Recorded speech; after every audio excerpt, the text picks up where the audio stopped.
Let's mic news wrap. Let's mic news wrap में अब सुनते हैं दिन भर की अहम खबरें सिर्फ 10 मिनट में। सबसे पहले सुर्खियां। सद्भावना दिवस के रूप में मनाई गई राजीव गांधी की जयंती, राहुल का संकल्प, उनके सपनों का भारत बनाना ही लक्ष्य। वंदे मातरम पर सियासी घमासान तेज, अमित शाह ने कहा कांग्रेस का पूरा वंदे मातरम नहीं गाना देश विरोधी।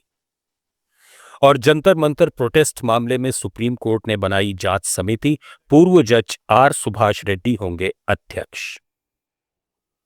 अब खबरें विस्तार से। आज भारत के पूर्व प्रधानमंत्री राजीव गांधी की 82वीं जयंती है। इस मौके पर देश भर में कांग्रेस नेताओं ने उन्हें याद किया। सोनिया गांधी, मल्लिकार्जुन खड़गे, राहुल गांधी और प्रियंका गांधी समेत कई नेता दिल्ली के वीरभूमि पहुंचे और समाधि पर पुष्प अर्पित किए। राहुल गांधी ने अपने पिता को याद करते हुए कहा कि भारतीयों के बीच सद्भावना, हर नागरिक के लिए न्याय और लोकतंत्र में समान अधिकार की उनकी सीख आज भी उनकी ताकत है। उन्होंने राजीव गांधी के सपनों का भारत बनाने का संकल्प दोहराया। वहीं कांग्रेस अध्यक्ष खड़गे ने कहा कि राजीव गांधी ने लाखों लोगों में उम्मीद जगाई और भारत को 21वीं सदी के लिए तैयार करने में अहम भूमिका निभाई। उनकी जयंती देश भर में सद्भावना दिवस के रूप में मनाई गई। आइए सुनते हैं राजीव गांधी की आवाज। Living under terrorist threats or threat of death has never really bothered me at all. I have not let it interfere with my functioning or my thinking or put any pressure on me at all. Yes, it's caused inconvenience because of the security arrangements and other problems. But if it comes to having to die for what you believe in, I don't hesitate. नई दिल्ली में राजीव गांधी की जयंती पर हरा भरा स्वराज कार्यक्रम में राहुल गांधी ने कहा कि देश के हर व्यक्ति को, चाहे उसका धर्म, जाति, समुदाय या लिंग कुछ भी हो, ये महसूस होना चाहिए कि मैं इसी देश का हूं। लोग स्वराज का मतलब सिर्फ आजादी समझते हैं, जबकि इसका अर्थ स्व पर राज करना है। राहुल गांधी ने महात्मा गांधी का जिक्र करते हुए कहा कि अगर आजादी से पहले उनसे पूछा जाता कि क्या वे आजाद हैं, तो उनका जवाब होता कि वे आजाद नहीं हैं, लेकिन स्व पर राज करते हैं। स्वराज एक हिंदुस्तानी शब्द है जिसमें जिम्मेदारी का भाव भी शामिल है। स्वराज हिंदुस्तानी शब्द है और इसमें जिम्मेदारी होती है। ये सोचने का तरीका है और ये एक इंडिविजुअल प्रोजेक्ट है। मैं आपको स्वराज नहीं दे सकता। मैं कुछ भी कर लूं, वेस्टर्न सिस्टम में आपको फ्रीडम दे सकता हूं कि भाई आप जेल में नहीं हो, मैंने फ्रीडम दे दी। स्वराज नहीं दे सकता, क्योंकि स्वराज आपकी पर्सनल रिलेशनशिप संसार के साथ जो होती है वो स्वराज है। राहुल गांधी ने कहा कि किसी एक संगठन को देश के 150 करोड़ लोगों की सच्चाई तय करने का अधिकार नहीं है। राहुल ने आरोप लगाया कि सिस्टम पर नियंत्रण रखने वाला एक समूह ये तय करने की कोशिश कर रहा है कि देश के लोग क्या सोचते और मानते हैं। हर व्यक्ति को अपनी सच्चाई और पहचान खुद तय करने का अधिकार है। No, my experiments. I have experiments of my truth. You have experiments of your truth. You have experiments of your truth. Today, the ideological battle in India is that. It is not about environment, politics, free media, nothing.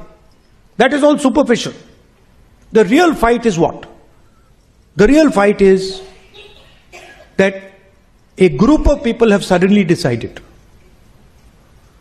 because they have control of the system, that they know the truth of everybody in this country. When Mr. Narendra Modi says, I forgive the students.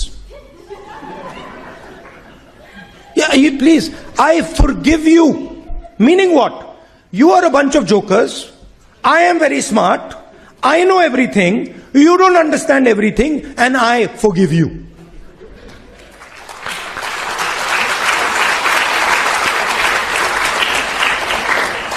Then suddenly they got scared, and Mohan Bhagwatji says, no, we should not attack the students.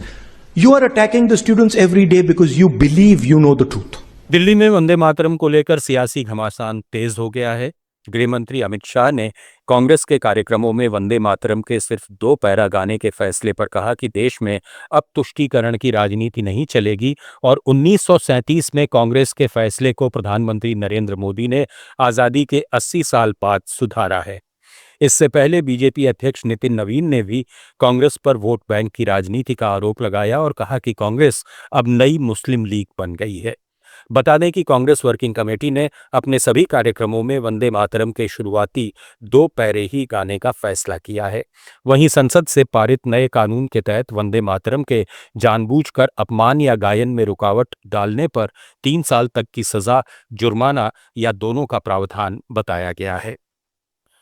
Shah के बयान पर कांग्रेस सांसद पवन खेड़ा ने कहा कि 1937 के Congress working committee के प्रस्ताव का हवाला देकर अमित शाह खुद को सरदार पटेल, महात्मा गांधी, नेहरू और मौलाना आजाद से बड़ा समझने लगे हैं। उन्होंने कहा कि संविधान सभा में सभी विचारधाराओं के लोगों की मौजूदगी में वंदे मातरम के 2 अंतरों को मंजूरी दी गई थी। लखनऊ में प्रदेश कांग्रेस अध्यक्ष अजय राय ने आरएसएस से अपने कार्यक्रमों में वंदे मातरम गाने और तिरंगा लेकर चलने की अपील की। उन्होंने कहा कि आरएसएस के पथ संचलन में संघ गीत की जगह वंदे मातरम का गायन होना चाहिए। सुप्रीम कोर्ट ने जंतर मंतर पर कॉकरोच जनता पार्टी के प्रदर्शनकारियों पर पुलिस कार्रवाई के आरोपों की जांच के लिए 5 सदस्यों की हाई पावर्ड कमेटी गठित की है। कमेटी की अध्यक्षता सुप्रीम कोर्ट के पूर्व जज जस्टिस आर सुभाष रेड्डी करेंगे। इसमें पंजाब हरियाणा हाईकोर्ट के पूर्व chief justice Ravishankar Jha, Delhi high court की पूर्व जज जस्टिस शैलिंदर कौर, सीबीआई के पूर्व निदेशक ऋषि कुमार शुक्ला और मेघालय के रिटायर्ड डीजीपी एलआर विश्नोई शामिल हैं। प्रदर्शनकारियों ने पुलिस पर पैलेट गन, लाठीचार्ज और आंसू गैस के जरूरत से ज्यादा इस्तेमाल के आरोप लगाए थे। अब कमेटी इन आरोपों की जांच करेगी।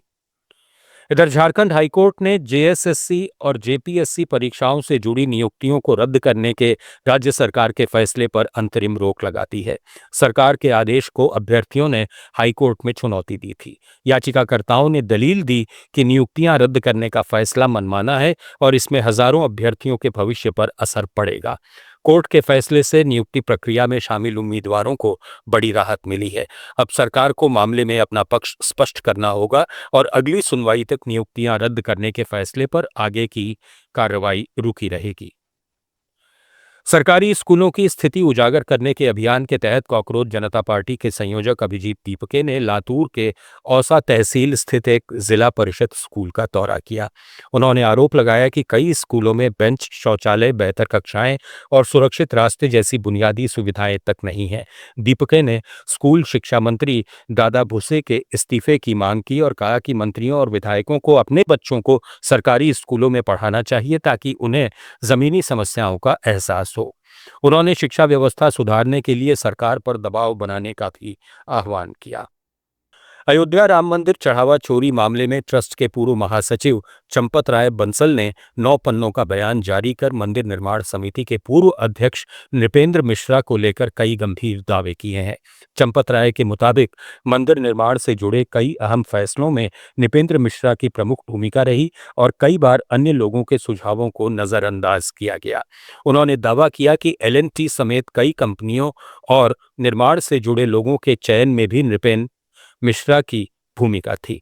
चंपत राय ने कहा कि समिति की बैठकों में फैसले होने के बावजूद बाद में बदलाव कर नृपेंद्र मिश्रा के फैसलों को प्राथमिकता दी गई। गौरतलब है कि चढ़ावा चोरी मामले में चंपत राय पर लगे आरोपों से उन्हें क्लीन चिट मिल चुकी है। भारतीय शेयर बाजार में आज शानदार तेजी देखने को मिली। सेंसेक्स 628 अंक चढ़कर 77,538 के स्तर पर बंद हुआ, जबकि निफ्टी 154 अंक बढ़कर 24,232 पर पहुंच गया। उधर सोने और चांदी की कीमतों में बड़ा इजाफा हुआ। 1 किलो चांदी 9,260 रुपए महंगी होकर 2,38,000 रुपए पर पहुंच गई। वहीं 24 कैरेट सोने की कीमत 10 ग्राम पर 3,519 रुपए बढ़कर 1,57,000 रुपए हो गई। न्यूज रैप में फिलहाल इतना ही। बने रहिए लेट्स माइक के साथ। आप सुन रहे थे let's mic more than radio. Follow कीजिए हमें हमारे सोशल मीडिया प्लेटफॉर्म्स पर।